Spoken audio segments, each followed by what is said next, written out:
Anong ginagawa mo? Hindi ko man alam at bago sa akin ang kanyang ginagawa, pero kakaibang nararamdaman ko. Nagiinit ang katawan ko at hindi ko mapigilang gumiling sa harapan niya. "You're making me crazy, baby," sabi niya. "Huwag kang titigil." Anas niya sa may tenga ko na lalong nagpainit sa pakiramdam ko.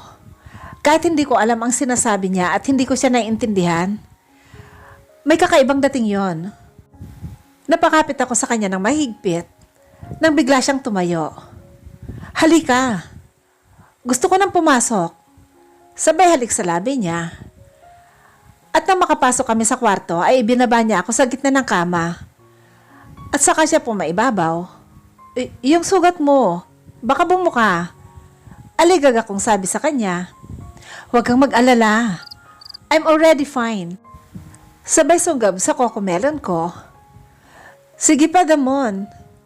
Hinila niya bestida ko paalis. Saka bumaba ang halik niya sa puson ko. Hinalikan din niya ang perlas ng silangan ko. "Damon, anong ginagawa mo dyan? Hindi ba sabi ko gusto ko din tikman ang gatas mo? Eto na yon." Naguluhan ako sa sinabi niya, pero hindi na ako nakasagot. Dahil sa kakaibang pakiramdam na yon, na ipinapalasap niya sa akin. "Ang ganda ng hinaharap mo," bulong niya. Hindi ako makasagot dahil puro ungol lang ang lumalabas sa bibig ko. Teka muna, parang naiihi yata ako, Damon." Ungot ko. "Hindi yan, baby. Hindi ihi yan. Yung gatas mong gustong lumabas kaya huwag mong pigilan." Sagot niya. At mas bumilis pa ang kanyang paggalaw. Hayan na, hayan na." Impit kong daing. At lahat ng yon ay ininom niya. Wala siyang pinalampas kahit isang patak. "You're so sweet, baby.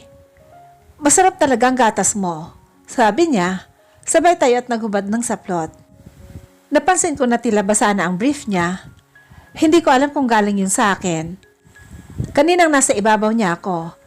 Since wala akong panloob, ay baka naihi ako na hindi ko namamalayan. Papadilim na kaya lumapit si Damon sa gasera para sindihan ito. Saka siya bumalik sa ibabaw ko. "Okay lang ba kung papasok ako?" tanong niya na nagpalaki ng mata ko. Napatingin ako sa hawak niya. Masyado itong malaki at baka hindi magkasya sa akin. Ha? "Hindi yata magkakasya yan sa akin, Damon." Sagot ko. "Hindi yon. Siguradong magkakasya ito, baby. Masakit sa una pero kapag nasanay ka, mas magana sa pakiramdam at mas masarap ang mararanasan mo kaysa kanina. At huwag kang mag-alala. Magdadahan-dahan ako. Pangako." Sinserong sabi nito. Kaya napatango na lang ako dahil may tiwala naman ako sa kanya. Hinalikan niya ako muli at naramdaman kong hinawakan niya ang little girl ko at animoy minamasahe ito. Kaya napaungol ako. Maya-maya nakatutok na ang sandata niya. "Relax, hingang malalim." Sabi niya, sinunod ko naman. Napaigik ako sa sakit. Nang pumasok, ang ulo niyang may helmet. Ang sakit. Kaya nakalmot ko ang likod niya nang wala sa oras. "Shh, kaya mo yan, baby. Kagatin mo ang balikat ko kung gusto mo." Sabi niya. Sabay sagad ng paggalaw at halik sa pisngi kong may luha. "Sabihin mo lang kung pwede na akong gumalaw," sabi niya. Nang makapag-adjust na ang kuweba ko, hinikayat ko na siyang gumalaw. Unti-unti ang kanyang paggalaw hanggang sa bumibilis ito. "Diyos ko po, ano ito? Bakit ngayon ko lang ito naramdaman?" Sabi ko sa isip ko. Tama nga ang sinabi niya. Wala itong katulad na pakiramdam. Kaya palakas ng palakas ang ungol naming dalawa habang pabilis naman ang pabilis ang paggalaw niya. "Hindi ako magsasawa, baby," sabi pa niya. "Ganito pala yon. Bakit hindi ako tinuturuan ni ina para sa ganitong bagay?" Sabi ko. Binaliktad ni Damon ang posisyon namin nang hindi naghihiwalay. "Tuturuan kitang gumalaw," sabi niya. "Basta sundin mo lang ang lahat ng sasabihin ko sa'yo." Tumango ako at lalong hinigpitan ang pagkakayakap ko sa leeg niya at ilang beses pa namin ginawa yon hanggang sa sabi naming marating ang sukdulan.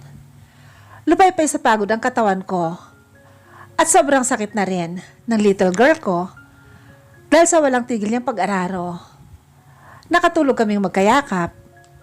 Kinabukasan ay nahuli akong nagising dahil sa pagod. Wala si Damon sa tabi ko, kaya sinubukan kong bumangon, pero napaigik ako sa sobrang sakit. Mabilis na pumasok si Damon sa kwarto ko nang marinig ang impit kong pagsigaw. Anong problema, baby? Masakit ba? Tumango ako. Inalalayan niya akong makasandal sa unan. Patawad, kasalanan ko to. Sana hindi ko itinodo kagabi at hayaang maaga kang magpahinga. Sabi niya na ikinapula ng mukha ko.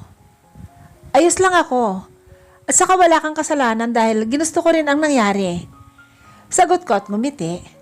Tumango siya at nagpaalam na kukunin ang niluto niyang agahan para makakain ako.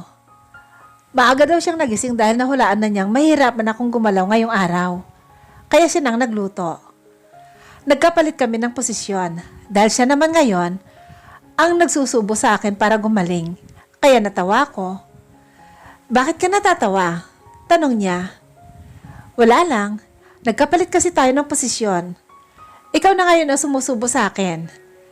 Napatawa din siya sa sinabi ko. Oo nga no, pero wag mo kalimutang sinubuan din kita kahapon. Sabi niya. Naguluhan ako pero nang maalala ko ang eksena namin kahapon sa banyo, ay namulang pisngi ko na ikinatawa niya ng malakas. Kaya nahampas ko siya sabay sabing, loko ka ha? Pagkatapos kong kumain ay sinamahan niya ako sa kama. Sabay hawak sa isang kamay ko at hinalikan nito. Akala ko'y wala na akong kakayahang magmahal. Pero nang makita kita for the first time, alam ko, ikaw na yon. Sabi niya la, ikinakunot ng noo ko. Pasensya na pero wala akong naiintindihan sa sinabi mo. Sagot ko. All I'm saying is, mahal kita. Nalaki ang mata ko sa sinabi niya. Mahal mo ako? Hindi makapaniwalang tanong ko. Oo, akala ko nung una, init lang na katawan, pero hindi. Tumitibok ng malakas ang puso ko sa tuwing nakikita kita. Sincero niyang sabi. Mahal din kita, Damon. Sabay yakap sa kanya. Talaga, baby? Tanong niya habang namamasa ang mata katulad ko. Kaya tumango ako. Mahal na mahal kita, luningning. Sabi niya sabay halik sa labi ko. Masaya kami nagkwentuhan pagkatapos. Huwag kang mag-alala. Kapag natapos ko na ang problema ko, papakasalan kita. Sabi niya. Tumango ako bilang pagsang-ayon. Ano bang problema mo, Damon? May tutulong ba ako? Pasensya ka na. Hindi ko pa pwedeng sabihin sa'yo dahil ayaw kitang madamay. Basta magtiwala ka lang sa akin. Niyakap ko siya ng may higpit. Kapag okay ng lahat, ililibot kita sa buong mundo. Pangako. Nagulat ako sa sinabi niya. Talaga? Pwede ba nating isama si nanay? Oo naman. Basta kung saan ka masaya. Sabi niya sabay ngiti. Buong araw akong inalagaan ni Damon. Walang nangyari sa amin dahil gusto niyang ipahinga muna ang little girl ko. Bukas na lang ako babanat. Sabi niya. Sabay kindat na ikinatibok ng malakas ng puso ko. Hinila niya ako para yakapin kaya niyakap ko rin siya. I love you. Dinig kong bulong niya. Pero hindi na ako nakasagot dahil sa antok. Alas 5 na ng umaga nang magising ako dahil naramdaman kong may nakikialam sa little girl ko. Hindi ko na sinilip dahil alam ko na kung sino ang salarin. Damon, anong ginagawa mo dyan? Tanong ko habang nakapikit pa. Minamasahe ko lang ito, baby, para gumaling agad. Sabi niya, habang patuloy sa ginagawa. Ganun ba? Gusto ko pa sanang matulog. Pero hindi ko na magawa dahil iniistorbo ako ni Damon. Kung saan-saan naglalakbay ang mga kamay niya at kung saan-saan din niya ako hinahalikan. Okay lang yan, baby. Ipagpatuloy mo lang ang pagtulog mo at ako nang bahala dito. Pero paano naman ako makakatulog nito kung inaakay niya ako sa sukdulan. Ang sarap naman ng agahan ko. Sabi niya, namula ang mukha ko dahil mukhang sinimot na niya lahat. Masakit pa bang kuweba mo, baby? Muli niyang tanong. Hindi na. Ang galing kaya ng masahista ko. Sabi ko, at ngumiti siya. Hinalikan niya ako at pinisil niya ang aking cocomelon. Nagulat ako kaya sinamantala niya ito para halikan ako sa labi. Sobrang sarap niyang humalik. Para akong idinuduyan sa alapaap. Kaya hindi ko na malayang pareho na naman kaming walang saplot. Nararamdaman ko na naman yon. Sobrang tigas. At unti-unti na namang pumapasok sa aking kuweba. Napaigik ako sandali. Kaya huminto siya. Ayos lang ako. Ituloy mo. Utos ko sa kanya. At nang makapasok na siya ng buong buo, ay pansamantala muna siyang tumigil. Pinakikiramdaman niya kung anong magiging reaksyon ng pinasukan niya. Maya-maya unti-unti na naman siyang gumalaw. Okay na ako. Ungol ko.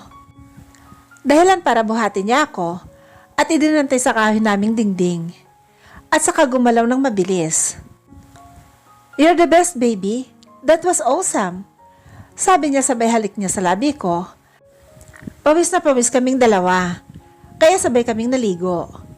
At kung tatanungin niyo kung may nangyari sa amin, oo, meron. Pero isang beses lang kasi baka matuluyan daw akong hindi makalakad. Pagkatapos naming magbihis, ay sabay kaming kumain na ikinatuwa ko. Pero hindi ko akalain yun na din pala ang huling beses na magsasalo kami. Dahil pagkatapos naming mag-agahan, may kumatok sa pinto. Lumapit si Damon sa pinto para sumilip. Maya-maya ay binuksan niya ito. I'm sorry, boss. Nahirapan kaming itrak ka. Sabi ng isang lalaking nakasuot ng damit na itim at salamin. But we need to move now. Anytime matatrack ka na rin ng grupo ni Napoleon. Dagdag niya pa, kaya napatingin sa akin si Damon. Hinila niya ako patungong kwarto at niyakap. Ramdam ko ang lungkot at pangamba niya. Damon, anong nangyayari? Sino yung lalaki? Tanong ko na naiiyak na. Psst, baby, huwag kang umiyak. Tauhan ko yon at kailangan na naming umalis. Kung hindi, pati ikaw ay madadamay. Naluluhang sabi niya. Niyakap niya ako ulit ng mahigpit. Pangako, babalikan kita kapag naayos na ang lahat. Pero kailangan mo ba talagang umalis? Paano ako? Iyak kong tanong. Yes, baby. Gusto ko mang manatili sa tabi mo. Pero hindi pa pwede sa ngayon. Basta lagi mong tatandaan na mahal kita. My heart only beats for you. Mahal na mahal din kita, Damon. Hihintayin ko ang pangako mo. Hinuli niya mukha ko, saka hinalikan ng malalim nang siyang tinugon ko. Mag-iingat ka dito, baby. Huwag kang magpapapasok at magtiwala basta-basta, ah. Sabi niya. Kaya tumango ako. Boss, we need to go. Dinig kong sabi ng lalaki sa labas. Naghiwalay ang labi namin. Pero niyakap ko ulit siya ng mahigpit. Patawad. Kailangan na naming umalis. Sabi niya, I love you. Please wait for me. Bulong niya saka bumitaw at dire-diretsyong lumabas. Damon, sandali. Sinubukan ko siyang habulin. Pero nakapasok na siya sa sasakyan at umandar rito. Iyak ako ng iyak. Hindi ko akalaing ganun ko lang siya kabilis makakasama. Pero maghihintay ako. Pangako. Hihintayin ko siya dahil alam kong babalik siya. May tiwala ako sa kanya. Isang buwan ang lumipas at patuloy pa rin akong naghihintay. Kumakain kami ng agahan ng magsalita si nanay. Anak, pansin ko, parati kang tahimik at tulala. Ilang linggo ko nang napapansin niya na. May problema ka ba? Tanong niya, pero umiling ako. Wala po, Nay. Ayos lang po ako.